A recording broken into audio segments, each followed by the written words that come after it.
Good morning, everyone. This is Robert T. Green, the CEO of Pre-Post Game. Happy Veterans Day weekend. Salute to service for those that serve this country that allows us to use our minds to try to achieve our ultimate goal, which is freedom and also prosperity, economically, emotionally, financially, and so forth. So thank you to all those. This podcast is called James Wiseman, the reality of what being free, what being eligible really means. So again, James Wiseman, for you guys who don't know, it was the #1 recruit coming out and also the projected #1 overall draft pick in the NBA for 2020. Young man's phenomenal. A couple days ago, the young man was playing on ESPN, and right before going on the game, the NCAA had ruled in their eyes, Mr. Wiseman ineligible. Mr. Wiseman had went with his attorney to court in the state of Memphis and basically filed an actual injunction request, and that was granted, and a restraining order granted against the NCAA, essentially allowing Mr. Wiseman to play in that game. And for those people that was to say that, well, Mr. Wiseman was ineligible because the story is that Anthony Hardaway, also known as Penny, a former NBA great and player who recruited Mr. Wiseman and quite a few other players that are nationally ranked and soon to be NBA lottery picks, was actually helped his family move from the state, I believe, from Nashville, Tennessee to Memphis, Tennessee during his high school career. And once again, for the NCAA, now it's a label Penny Hardaway an actual booster. When a booster is essentially is that someone that says that if you provide a benefit to that athlete at any level, and this is the NCAA way of trying to say that I can lock you in a certain category and situation to be able to dictate who you talk to, when you talk to them, how it is. The fact that they wanted to label that Anthony Hardaway a booster, but not some of their coaches in their recruiting tours or some of the AAU coaches in their circuits or some of the actual shoe companies, is where the hypocrisy begins, at least in a bare minimum. So what makes Mr. Wiseman eligible is simply this, is that the fact of the matter is Mr. Wiseman was not under the NCAA rule, not a collegiate athlete at that time, no matter what Mr. Hardaway did during that time. And the fact of the matter is, when I talk about sports trafficking, not only does things like this happen with Mr. Wiseman and Penny Hardaway, but everywhere in the world. I talk about things all the time with such as parents who don't have the economic standing on the educational level to understand that when someone comes into your household and presents himself as an actual friend, aka through Chase Young situation, that essentially what they're not trying to do is to actually befriend you. They're trying to essentially extort you, meaning knowing the rules better than you do. When they provide you something of value that doesn't fall under that category, depending on who's actually viewing that situation, you can now be ridiculed, vilified for something that essentially in the United States of America makes no sense. I work hard for the money. So hard for the money.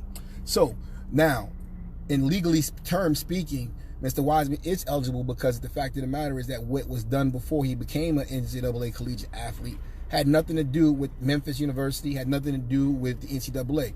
Now, the huge chink in the armor that people don't understand is that usually I talk about good cop, bad cop, and how the NCAA uses the university and vice versa to play the good cop, bad cop. So this coach, the school can tell you everything you want to hear, but not what you need to know. And then when you don't get it, the school blames, the coach blames the NCAA, and back and vice versa. Both they're their own checks and balance. They're their own protection system. But in this case, the University of Memphis said, you know what? Hey, this man might be here only for 20 games. If people don't know, Memphis is a small town in Tennessee, predominantly urban, and for that matter, they haven't been relevant in the sense of basketball in a long time. But knowing that Mr. Wiseman is going to be probably in school less than one full year or semester, the NCAA wants to generate much as revenue as they possibly can, or so does the University of Memphis.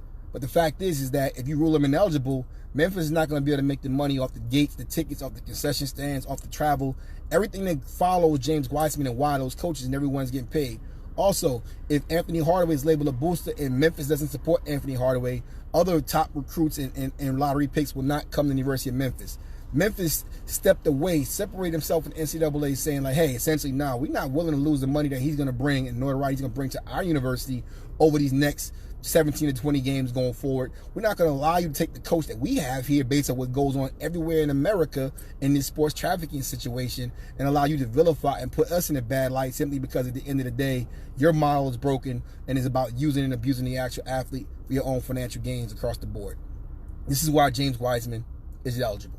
This is why I say trust the facts, not the process or the NCAA. This is why I say invest in yourself, not the industry. This is why I say, like I said, at the end of the day, know your worth and act accordingly.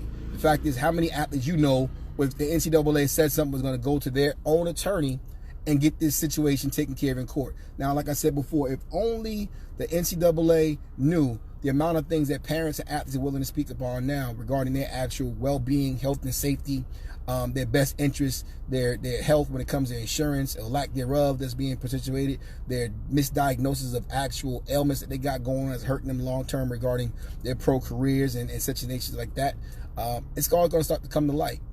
And so each and every person that's an actual athlete, you are your own business. As I say, sports is not a game, sports is all business.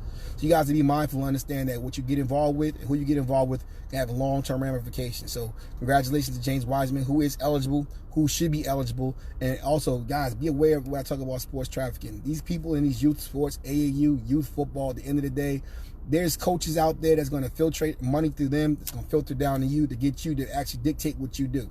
Don't be trafficked. Understand, sports trafficking, sex trafficking, human trafficking is just as bad as one or the other. So you got to understand, parents, you are who you surround yourself with.